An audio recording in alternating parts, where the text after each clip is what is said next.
welcome to this episode of Gaming the System, the podcast that looks at gaming through a feminist lens. And you've got me hosting today. I'm Alex, as you know. We've got Matt, Caroline and Jem. Did I mention what we're talking about? We were going to be talking about ancient games in this episode. And you might wonder, what do I mean by ancient games? Well, I mean games that were played in ancient times. So what I'm going to do is probably going to talk about a lot of different cultures around the world, because I tried to include as many cultures as I could in my little bit of research that I've done. And we're going to try and look at those games. It's going to be quite similar to the board gaming episode, but it's going to be ancient style. So it should be quite fun. I feel like there's a Bill and Ted reference in there somewhere. Oh, no. I haven't. I need to watch more of Bill and Ted, actually. Yeah, I'm missing out on some big references there. I don't think it's very feminist. So what I'm going to start with is a question which is, and we can fill this in with what I have researched as well, but generally, how much do you know about ancient games? I'm going first to say nothing. You can start. Nothing, that's fine.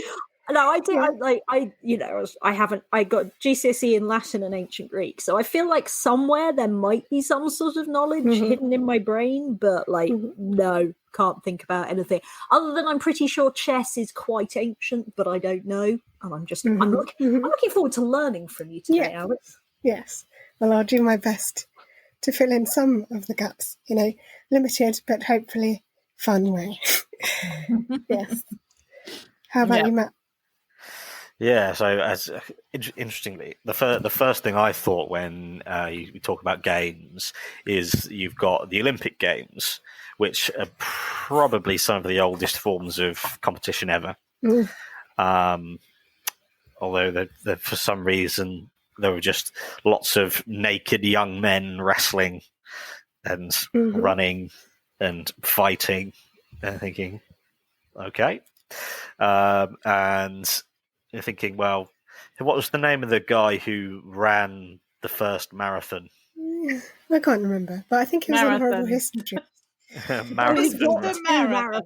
No, he had to run two marathons. He had to run two marathons. That's where he had to run two. That's the thing. But yes, I can't remember his name either. I had to translate an incredibly long passage about him at least 3 times as a teenager. Gone. Your memory rebels. It says, I will not remember that bullshit.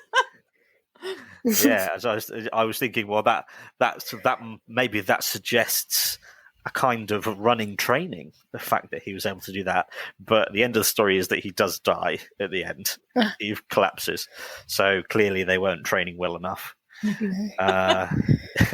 Yeah. And so, yeah, that made me like the idea of, we were talking about how sometimes games matter and sometimes they don't.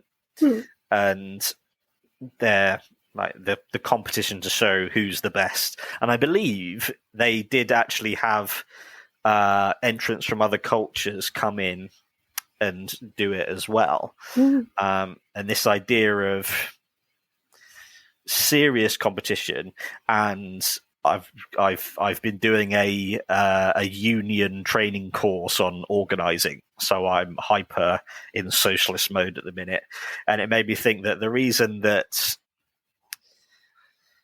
games are really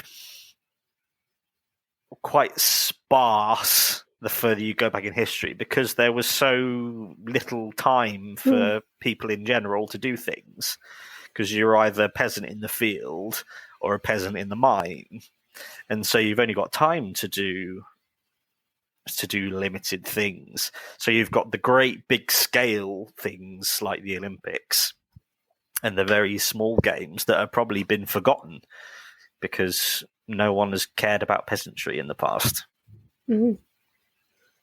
That's a good point to make, and I'll come onto that at some point later in the episode.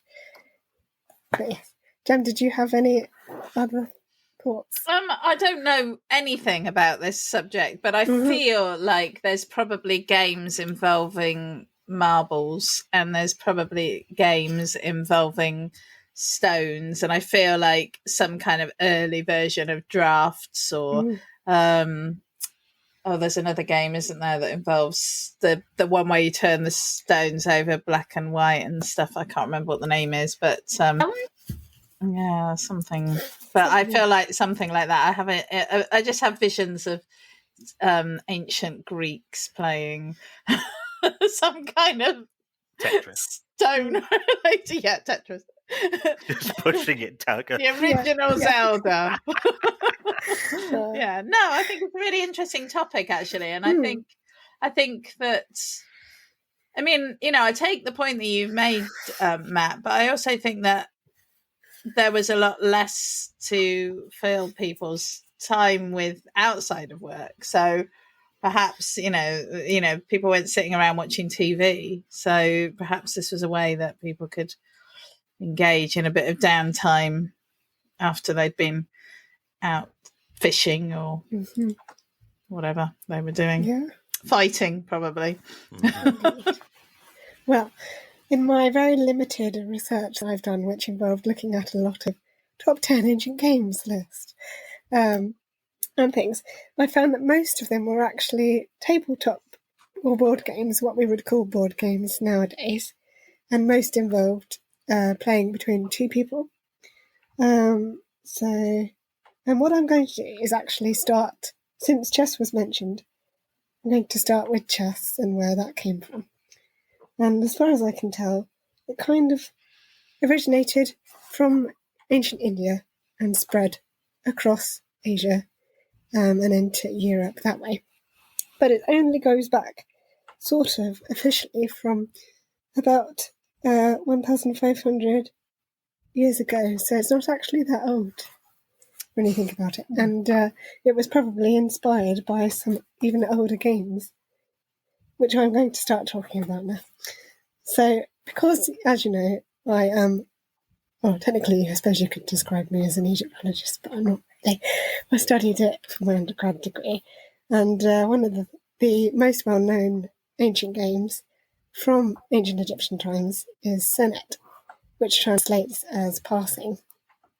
And that was played as far back as 2620 BCE. So it's probably one of the older games. And I think there's a lot of religious significance there because it eventually came to symbolise the journey into the afterlife that your piece would make through the board.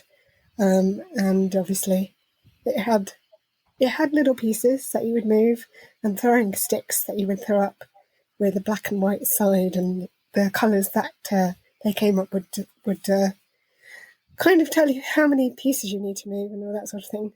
And the funny thing was, my first exposure of it was actually in Tomb Raider 4, The Lost Revelation, where you played a life-size version of the board and Lara was one of the pieces, which was really cool because it gives you absolutely no instructions at all.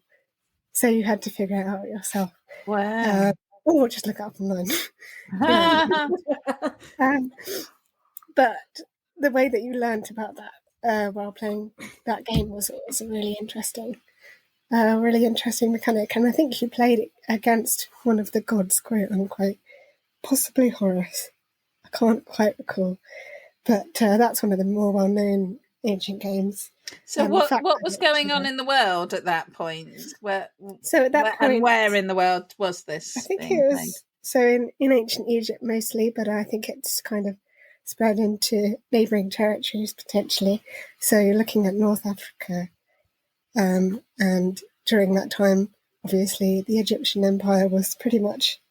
I can't remember exactly. This is terrible. I'm going to butcher my Egyptian history now, but I'm gonna. Where did I write down something else? Was Middle Kingdom? Probably Middle Kingdom. And the kingdoms in Egyptian history are happy, stable times, and the intermediate periods are times of instability, where foreign people come in and invade the country. If you're ever looking at Egyptian history and you see something happened in the fifth or second intermediate period, it's a time of instability and unstable rule. If you're ever curious. But yeah, so it probably would have been. It was played for several centuries, I think, until the Romans came in and brought in their games, and they were like, no, these are the ones we should play, because I think it was tied so heavily to Egyptian religion and symbolism and myth there. It had ties to the culture, which I always found quite interesting. Another one which I wasn't 100% sure on the rules of, but also comes from Egypt, is Hounds and Jackals, where there's a type of board with several holes across it, and these little sticks with heads of jackals and heads of hounds on them, and they stick in the holes, which looks really pretty. Again, I should have prepared with pictures, but I'm sure you can all Google or go to Wikipedia, because there's some lovely pictures on there. I'm just using my imagination. It's pretty terrifying. Yeah, no, it's really lovely. They're probably about this big, I would say, the sticks. And that comes from around 2000 BC. So again, very, very old. A game which I'm hoping we'll actually play during this episode, originating from Mesopotamia, from an even more ancient time of 3000 BC, is the royal game of Ur. And the important thing about this is to note in the title it says royal, so it gives you some clue as to who would have played and the kind of status symbol it is. I mean, when you think about most of the ancient world, who's got time to play board games? Probably royalty, so it comes with the status there. And again, it's a very similar sort of game. It's essentially a race to the end of the board with your counters, and there's a few fun little bits which I will explain when we actually come to play it. But again, it's a 2-player game, and I think there's also an association a lot of the time with war mechanics and kind of outwitting your opponent and the strategies behind that, and perhaps some militaristic thinking there. So it kind of ties in with what a lot of was happening during ancient times, which was a lot of warfare at the same time as well. So it does beg the question, like, who would have been playing these games? Probably mostly men, if you had to hedge your bets and guess. Moving forward through time, we're going to move into Nordic territories. There's a game called Tafel. I hope I'm pronouncing that correctly, spelled Tafl, Tafel, which comes from sort of Viking times. I think I wrote down it's actually the 11th to 12th century, so it's a little bit more modern. Now we're moving into the Common Era times, so Ado Domino, as it once was. And the point of that one is that you would have a limited number of counters in the middle and a larger number of counters on the outside. So it was very much a military strategy game, and you had to escape from being ambushed by the larger amount of counters who were coming into the middle. And your counters represented the king and his company. So again, that was very much military based, which I thought was interesting to read about. And that was actually based on a Roman game, which I hope I'm not going to butcher the pronunciation of either. Ludus Latrum Colorum, it's very Latin, which again is about military tactics. So there's a theme emerging here, definitely. And that one is a very similar thing. You've got a flat board and counters. So there's definitely some patterns emerging as well there. There's a couple of other ones as well that I wrote down. A game from ancient India, Pachisi, which is kind of a cloth, and it's shaped in a cross, which I thought looked quite interesting because that's very portable in and of itself. Because sometimes a lot of the tables that they would play on would be really heavy stone, so of course they're not very portable. But so perhaps that one would have been played by more of the masses at large, especially if it was made out of a more easily acquired material.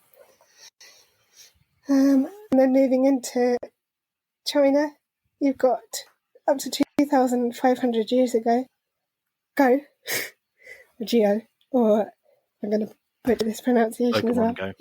Wechi. It's not the same as Pokemon Go, no. Which is Chinese. Not the same, unfortunately, no. Sadly not. And then I wrote down, as a bit of fun, slightly more modern game, the very first commercialised board game, Game of the Goose, which I actually saw in an exhibition. This was way before pandemic times. A board game exhibition that was doing a tour of all the museums in the area, which was really cool. And it was basically a history of board games, so very relevant to this particular podcast. But Game of the Goose was the very first commercialised game that was sold in the 1880s to 1890s. And the goal of that one was you had your dice, you had your counters, and 63 squares. To get to the middle, you had to roll a perfect 63, essentially, and the first one into the middle one. So it's definitely a pattern emerging there. Some very simple 2-player or more games on a board with some counters, with some dice, and a very sort of simple goal. But in fact, there's a lot of strategy there as well, which I think is interesting. And then, of course, you move into the territory of what is a sport, what is a game. You've got a couple of ones I've put in my notes here. Mesopotamian bull games, which you might have seen depicted in Road to El Dorado, if you've ever watched that animation. Great film. Yeah, it is. Film. But that's very evocative of like ancient games and what you think of when you say the word ancient games, because it looks amazing, but nobody understands it. Nobody knows why they were doing it, what they were doing it for, how it was played, really.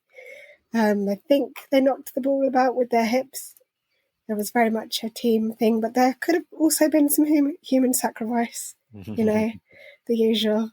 And then you've got the Minoan ball leaping, which is one of my favourites, which is all on Crete, of course, with the Minoan civilization. And that's, again, tied potentially to rituals. Some people argue it never happened. Some people think it did, and it was a sport.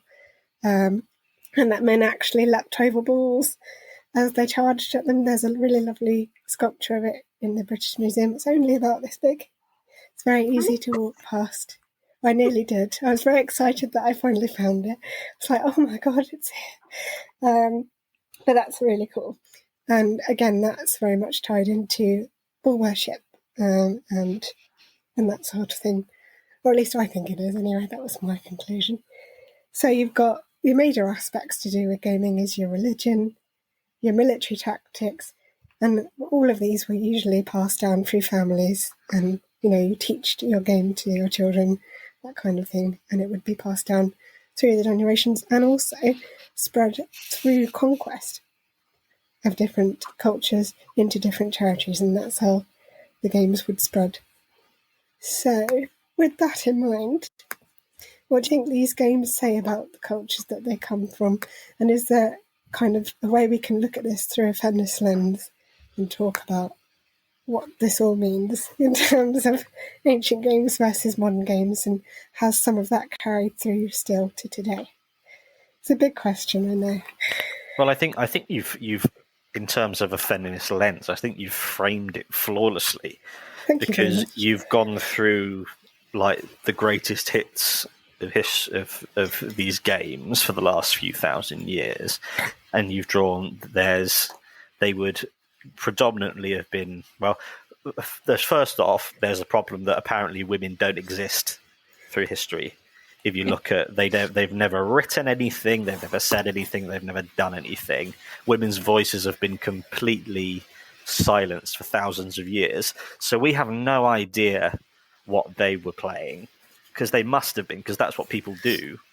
So straight away, just by it's conspicuous because of its absence straight away. So played by men with time, so powerful men, about religion, which is again about power.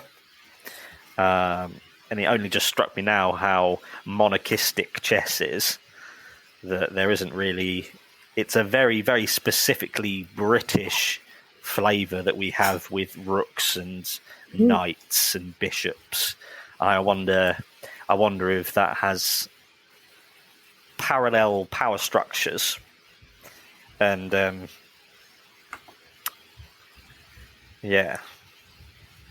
there's the very, very, some of the toxic masculine elements of war and conflict and men only and powerful men only really it's fascinating seeing that has carried so far back, and that we're only just starting to seizing the means of production, as I love to say, of everyone being able to play these things, and the fact that so many games are still based on fighting and capturing territory, you know. Yeah. So I'm wondering, because I still believe that people still had downtime, even the sort of lower rungs of society still had time where they weren't working, and I suspect they were playing games, but I wonder whether perhaps you were saying, you know, like a lot of the tables were like these big, you know, marble tables that things were being played on, and those have survived sort of through time, but perhaps we've lost some of the games that other people, that the average person was playing, and I just wonder, like Matt says, you know, how many games that women were playing have been lost in time, or is it similar to today, where, you know, women's free time is less than men's free time, and perhaps women weren't playing games because they were too busy doing all of the other jobs that they were doing. You know, I mean, it's there's often a thing about games in modern times, that games can provide a format for men to bond in a way that women don't need. So in that sort of women will just talk to each other, whereas for men to feel they can talk about emotions and stuff, they need to have some sort of game in the middle between them so that they can carry on that conversation. I wonder if there's some of that. But also, you all keep saying things that make me want to Google things. And I'm going to share one fact that I have Googled, which is, because Matt, you then just made me go, yeah, what are you can't be calling a bishop, like the chess piece, a bishop. I can't believe it's called a bishop in every other country. I have now found the Wikipedia article that tells you the name of every chess piece in every country. And I won't read it all out. But the bishop is most commonly, when it's not called a bishop, is most commonly called an elephant. And in Chinese version of chess, it's the elephant. And in a lot of different countries, they call it the elephant as well. And I was really intrigued by that. Like, how do we go? What is this figure that is imposing and important? I suppose that's the sort of, what is the relationship between an elephant and a bishop? And it is that imposing stature that comes along. But again, and when we talk about chess, you'll often get, you know, your sort of your meninists, your men's rights activists. Like, oh well, what about chess? Queen's the most powerful piece, isn't she? Of course, the thing is, yes, she can do a lot of stuff, and she is very powerful in many ways. But she's having to use that power to protect the useless fucking king who's just sitting at home, and that's all she's got to do because he can't possibly be out there. She's out there protecting. So. That's my rant. I've forgotten what the point was. Sorry, but that's some things for me to Google. Yeah. Also, the other thing I interestingly Googled there was dice, cube dice. Yeah, those back in Egyptian tombs back from 2000 BCE, and that's so cool, isn't it? Is that like cool. The four-sided, which, you know, if you play D&D, you'll be familiar with, those go back pretty far as well. But it's the fact that we still use dice today as the base level of all of our board games, pretty much. Yeah. I did actually look up the Hounds and Jackals game, and it's amazing. It's so cool. Intricate and beautiful. I have found some pictures. I will share them as you're talking, if you like. This one is Senate, so that's a really beautiful example. Yeah. It's made of faience, so this would have been a very rich person, and it's got a lovely drawer for all the pieces as well, which is beautiful. The board game geek nerds would love that. I'll find another one. Hold on. Just expanded our audience. Well, as you said as well, there's the British Museum. It's always, I miss the British Museum. That's a thing I miss, like, from not living in London. And it is an amazing place, but it was always the little details where you see the little things that give you a view of how people live their day-to-day life that I love just staring at in there and just getting a real feel for it. You know, normally like combs and sort of tools, cooking tools and stuff, but games, yay! This is Pachisi. I don't know if I'm pronouncing that right, but that's the one I mentioned may have been more portable because it looks like it would have been made. I mean, obviously this is probably a modern version, but it probably would have been made of cloth, which is quite cool. But you can see the way that you can see like modern board games would have been easily inspired by the sort of shapes that you see there and the patterns and all sorts of things. So just shows how it hasn't really changed a great deal in terms of the layout, which is cool. Yeah, it's a bit like they always say in drama and literature that there's only I can't remember it now, but there is like only six stories or six stories or something. Thank you. There are only 6 basic stories, and all stories are like that. And I suppose with board games and games just in general, you have a similar sort of like the mechanics that exist. There are just some base level ones that exist, and that everything else is just making it a little fancier and making it a little bit and putting its own little spin on the same version of it. I love so you're right, like everything boils down to the very, very simplest thing. A dice, you're gonna get a random roll every time. It's endless. And that you can have a little bag with some dice in, and you can play that anywhere, anytime, on a street corner in America, in a Maharaja's palace in India, anywhere. And I do love that simplicity, that when it is boiled right down. So those are the things that we find 4,000 years ago, showing they got it right 4,000 years ago, and we're just retelling that story. Mm-hmm. This is Game of the Goose as well. That was the very first commercialised game, which is really cool, I think. I love how it's all shaped like eggs. Fans. It's got eggs. Yeah. And there are so many different versions of that if you look into Game of the Goose. There's loads for different countries as well.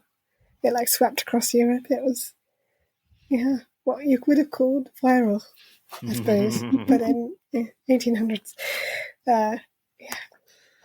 Also, Jem, you just reminded me, like, repeating my thing back to me of like, what were women doing?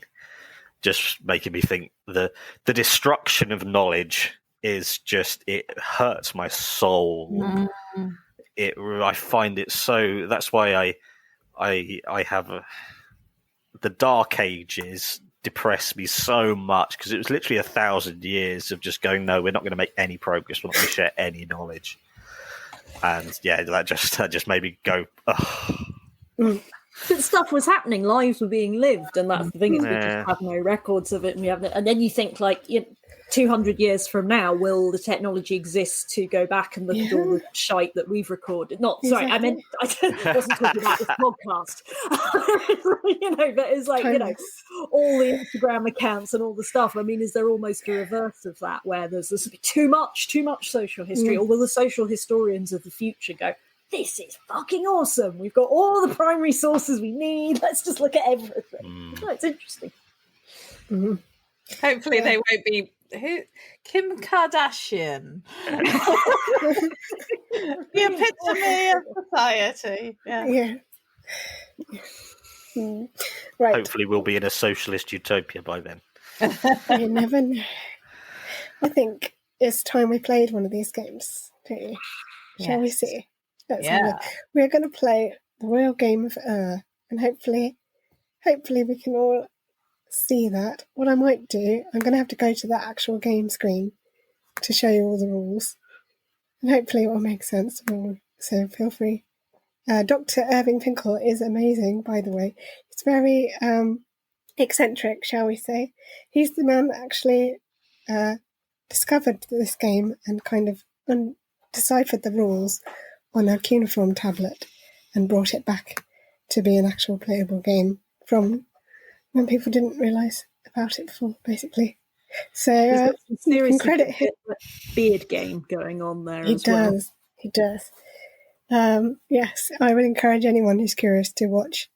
There's a couple of videos on this website that where he explains how he came to discover it and work it out. So it's really cool. But anyway, the point of the game is to move your piece from this end of the board round to this end of the board before the other person, and each person has, I think, 7 of those little buttons. So how to play, you roll the dice on your turn, and they're little triangle/pyramid shaped dice, and if they land with the little white bit facing up, that's how many you can move, how many squares you can move. So then you can move a piece. If you land on one of the flowers, you get another roll. And if you land on an opponent's piece, this kind of middle bit is where you can take other pieces off the board. So if, say, your opponent's piece is here, and you move 2 from here, from the flower, you'll be able to take that piece off and stop that other person from getting to the other end of the board. Hopefully it will all make sense. It will make more sense when we start playing. But anyway, the flower tiles obviously are also safe spaces, so you cannot be taken if you land on one of those, but you can also, once you land on it, have another roll of the dice. That's pretty much it. So I'm going to go ahead and start playing against the computer. What difficulty level do you think we can handle in the time that we have left? Maybe easy. We have a I split vote decision. easy. I vote Jem medium. votes medium. Alex has the... What do you think, Alex? I don't know. I tried easy this morning and I did it in just about half an hour, so... Okay. Let's go with easy then. Shall we go for easy? Yeah. Well, we can always level up for another episode. It'll be fine. Right, so we're human. We've got these yellow coloured buttons and the computer has the blue ones. So we're going to roll. And we can move 2. So we're going to move 2. There we go. It will all make more sense once we get into it. We can only move 1 there. I think a strategy I quickly came upon was to get as many of your pieces in this first section here. So now we can move 3. We can move that one onto the flower and get another roll. So I think I'll do that. Unless you guys... Can you only get a new one if you've got if the bottom square is 3? Yes, if there's no free space for it to move into, obviously you can't then move. But yeah, feel free to shout at me if you think. So where are we trying to get to? We need to move our pieces down the middle row towards the bottom of the board, and then back up to the flower on the other side. Okay, and the computer has to do that as well, then. Yes, it does, and we all have to get all of our buttons off before the other person. So it's a bit like backgammon, then. A little bit, yes, yeah. I think a lot of these games kind of inspired backgammon, shall we say? So why is this score 0? Just before you... just because the screen and nobody rolled. can see that. I haven't rolled. Oh, it's because we haven't got any off yet. And the score down here is that fills up once you get your buttons off the board. But I mean, sorry, why is the roll say 0? Oh, because we haven't rolled, I don't think. Even though it says... Well, right, okay. Weird. But I will roll now, and it will say... There we go. There you go. So we can move 2. What would you like me to do? Can't do that. Can do that. Can do that. But we're in danger as soon as we move on to this middle row. Can you get to the flower in the top right corner? No, because we've got to come down. That's their row. So everyone's moving into this middle row. Oh, I understand. Column. Can you move 1 to that top middle? Which one would you like me to move? That one? That one. Yeah. Okie dokie. Oh. Okay. See, does he take out? So if we get a 2, we can take that one. Or we can get a 1 and take that one, or a 3. Or no, wait, 4. But then this one could come and take any of the pieces in this row. So then they just start again. Yeah. So we can... The only thing I think we could do that, but then if the computer rolls a 2, it can easily take us off. So that would be a bit dangerous. Or we could move this one on, or we could move this one further up. What are your thoughts, guys? Do you want me to try and take the computer? Imagine aggression! we're 4,000 years ago. Oh, he's done it. We've taken off. Right. See, this is where aggression gets you. Okay, only one. We can move this one off the flower. Yeah. Move that one up. We can move this one on. Move the one off the flower. We've got Okay. this other one.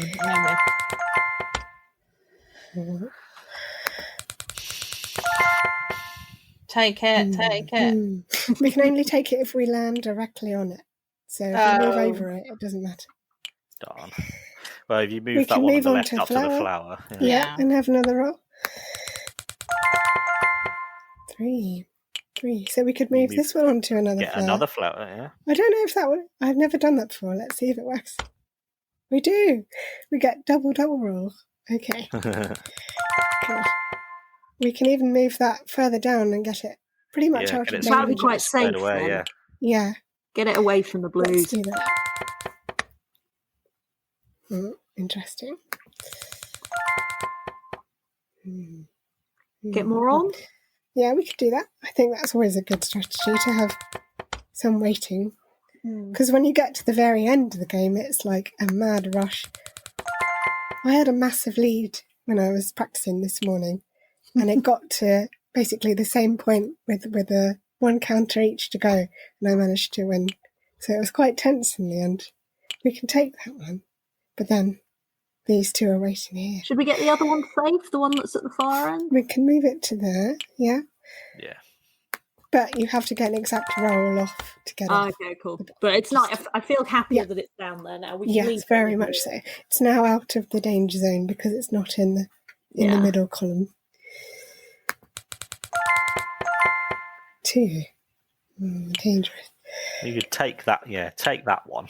Yeah. Oh, you can sometimes get zeros though, you see. So that did not work.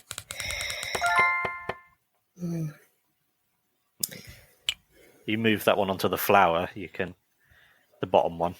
Oh, yes. No, that's true. Yeah. Well done. Do the dots mean anything on the tiles? Like there's 4 dots. The dots? I don't know. Yeah. I think maybe they're just decoration. I'm not sure. Yeah. Oh, well, we can move our counter page open. Or, no, we can't move into only flowers. So I think the best thing to do would be to move it off. Yeah. Go. So we now have 1. Nikki. Huh. Okay. You can go to flower. For you guys, is the computer male or female or genderless? Or non-binary? See, this is very bad. I automatically assumed it was male. Same. Yes. Same. I'd ascribed an entirely male persona to that computer. Interesting, isn't it?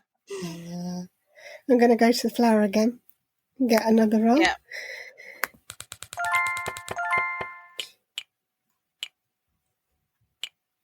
Should we move another one on? Mm-hmm. Yeah. Okay. Oh, it's mine again. All right. We can't move one on because there's one there. Can't move that up. Can move that there. Yeah, I would move that one. I would move that top one round because the chance of the blues getting 1, 2, 3, 3 or 4. Ahead, won't we? Yeah. And they're ahead of them.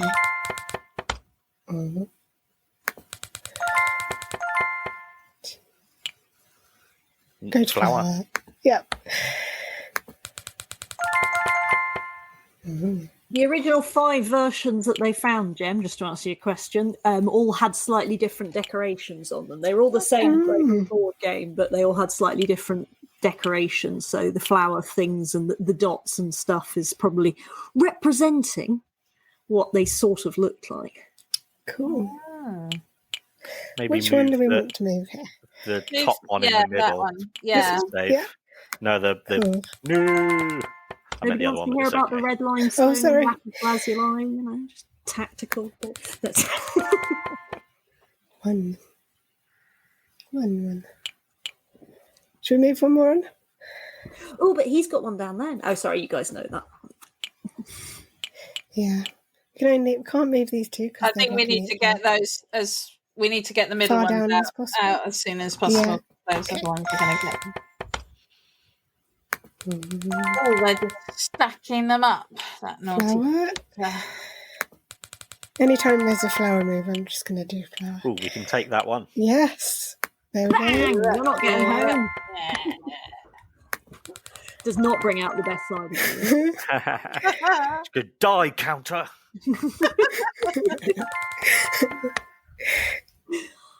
Oh, dear. One. Games and aggressions. I'll study.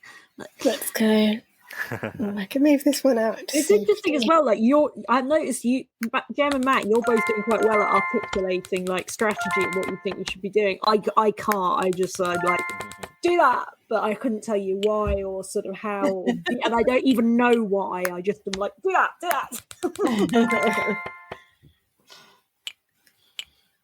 Do we want to move this one down a bit further? Can't move this one off because there's too many. Yeah.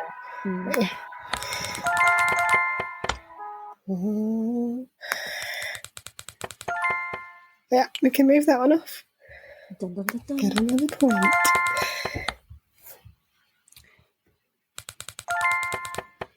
Do we want to get some more onto the board, do we think? Because there's a lot up here. Yeah.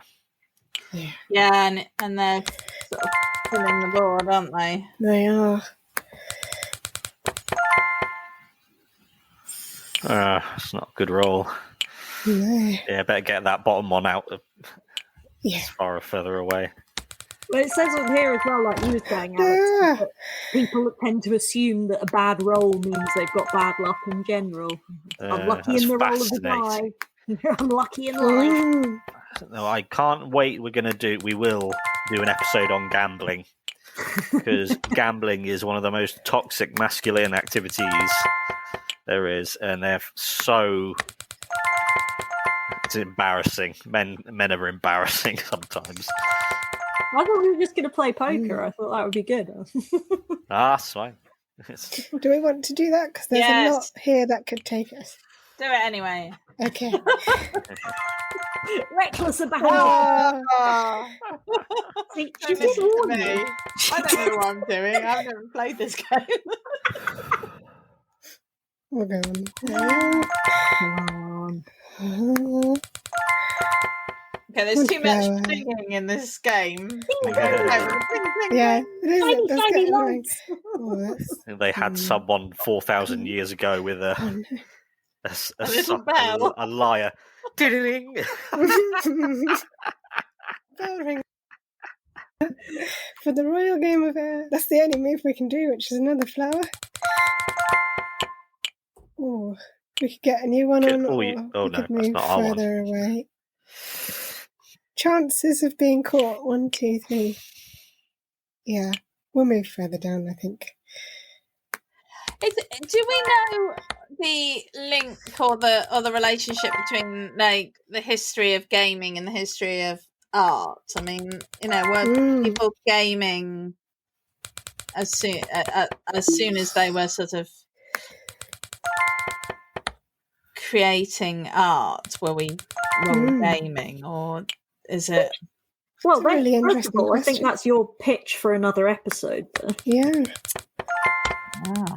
When Athena talked about cavemen painting on the walls, my instant thought was it was because they were bored. Yeah. So many of these things come out of boredom. Not everything has a grand vision behind it. Well, and this is a brilliant example of like, I've been looking at all the images on here of the sets that they found, and the ones that you were showing us is like, this is the art that went into the creation of these board games and sort of like even the basic. And again, you look at, it's like anyone who plays D&D knows the addiction of dice and how you can buy so many more beautiful dice. I've been playing D&D online for 2.5 years and I'm still buying dice, even though I don't physically roll dice anymore. Because they're beautiful and you can get such gorgeous ones. And you look at ancient dice, and again, they come in all these colours and patterns and, can we do it like this? And chess sets and everything. So as long as there's been games, there's been art. People go, how can we make this pretty? And there's always like you'll see a very simple game, and then you'll find like a Maharaja had a specifically made silver, beautiful, pristine artifact to play it. Yeah, that seems to be what happens. It's like, get the middle one, yeah. Get the middle Now one. they use that one into flower. Yeah. horribly rich people with really fancy Scrabble sets who like have like an incredibly huge thing. It's like, I hate the rich. I tweeted at Elon Musk earlier today. I hope he saw it. I'm sure he reads them all personally, Matt. I'm sure. Have any of you watched The Batman? No, but my friend's in it. Any of you planning to see it? I do eventually plan to see it. Yes, when I can watch it at home. I won't say anything about it then. Yes, I have a friend who plays one of the Gotham policemen. Ooh, exciting. Really? Not with any speaking lines. He's just in like one of the extra policemen. But cool. It's still really cool. Also, you're winning if I'm reading this situation. I hope so. This is the kind of stage I was at this morning where I thought, I've got this easy. And then it caught up. Yeah. The comeback. See, the trouble is if you get evolve into backgammon, and that is always the problem with backgammon. You think you've got it, and there's always a comeback on the roll. If you get rid of a lot, there's not enough of your counters to get rid of the other counters that are still on the board. So they all make it through. I have very clear memories of my dad shouting at backgammon computer games in the 90s because he was convinced they were cheating. They were rolling doubles every time. And I'm sure, of course, the games were cheating then, but you know. But he also thought Omar Scrooge was cheating as well. But, so, topical references for the young people there. I wonder what the history of cheating is. It's as long as there have games been themselves. As long as there have been competition, there have been cheating bastards. But where's the fun? I get no satisfaction out of winning if I know that. Even like if I accidentally cheat in a board game, for example, where I've noticed that I've missed a token or I've taken an extra turn. It ruins the whole game for me. It's like, well, this is no fun now. This is an unearned victory. So I can't understand when people actively choose to cheat at games. I think it's a matter of character. You learn about values, perhaps. But yeah, I like that things can come down to a dice roll. I love games like, say with Warhammer, you can have your two sides, you can meticulously plan everything, make all the right moves at the right time, but then if the dice, that's where that you can't, sometimes you can't, luck will always play a part. And I really, really like it in games where you've got strategy, but is tempered by luck. I find those games fascinating. Like Mario Kart. That blue shell's going to come for you at some point, so, you know.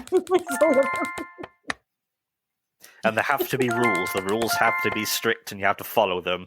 Then that's when you know that if you win, then you really won. Yeah. Yes. Bring that one down. That blue one can get up. It's getting a bit dicey now. Oh, Dicey. I knew you'd enjoy that pen. So really, we need a 4 or a 1. That's good. Yes. Yeah. It's stressful now. Right. Shall we move this one? Yeah, or... yeah. Move that. Yeah, move that. I'm pointing at it and you can't. Haha, I have found an article entitled Board Games Through the Lens of Art History. Oh, cool. Yeah, see? People using our lens concept. Yeah. Well, this was from 2019, so, you know, technically we've stolen hers.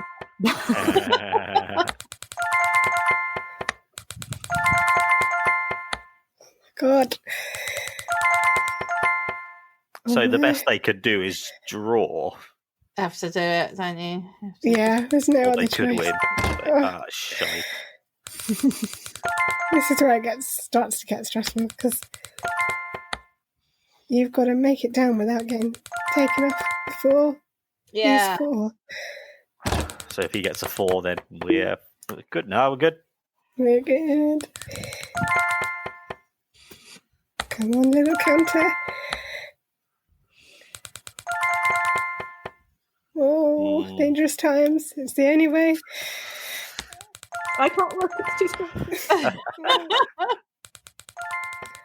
Oh my god. Oh no. No. So close. Oh, yeah, so close. Oh my god. And so we don't have any choice now. No, we have no choice. No, this is the place I like, when you've set everything up and all there is left to do is roll the dice.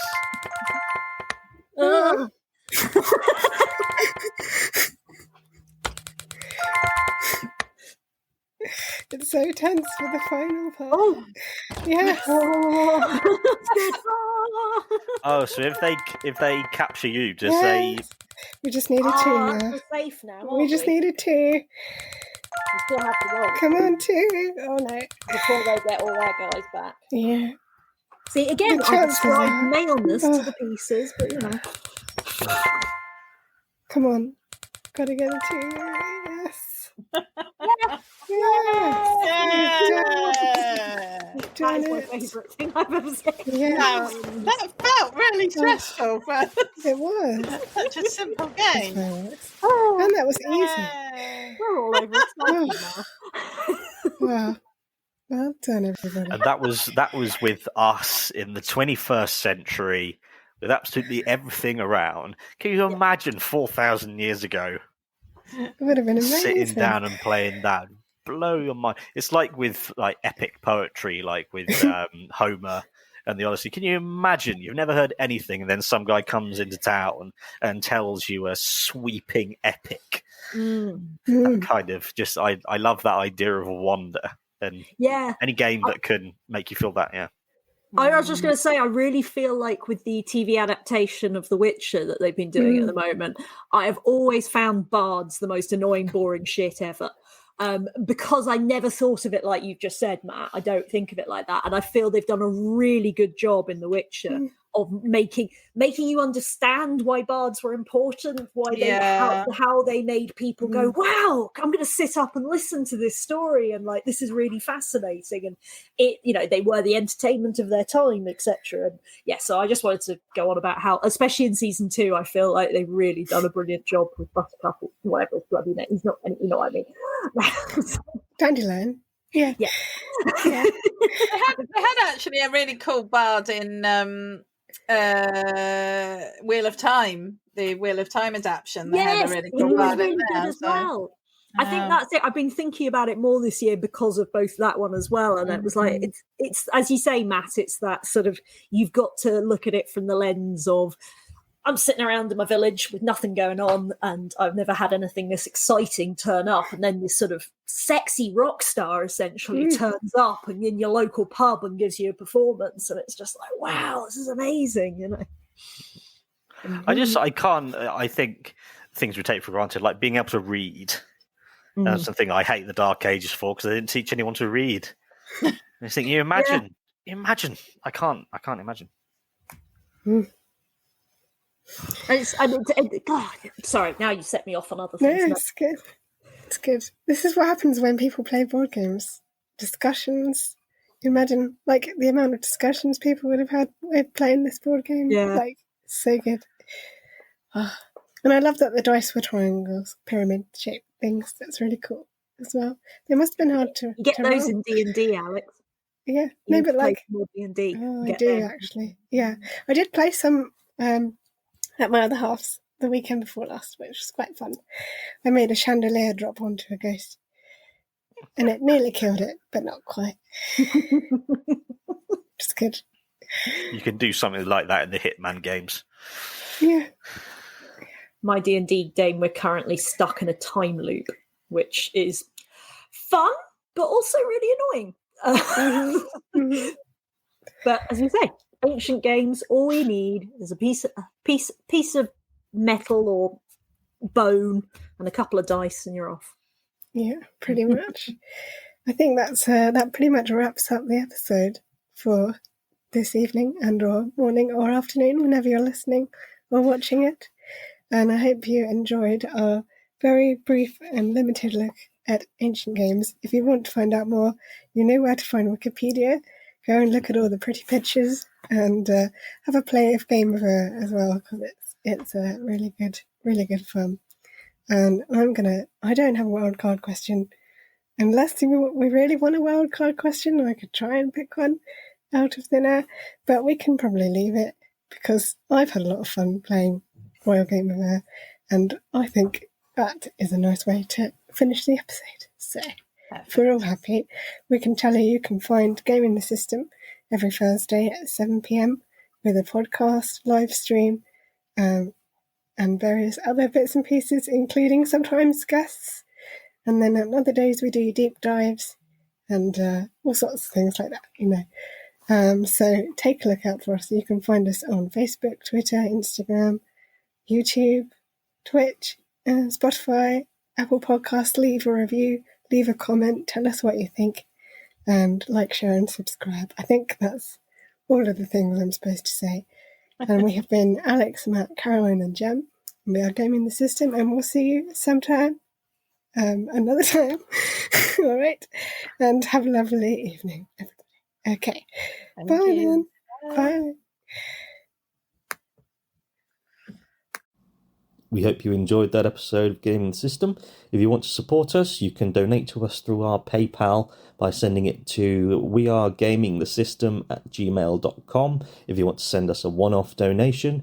If you want to donate to us monthly, you can subscribe to our Patreon at patreon.com/gamingthesystem. Until next time, bye-bye.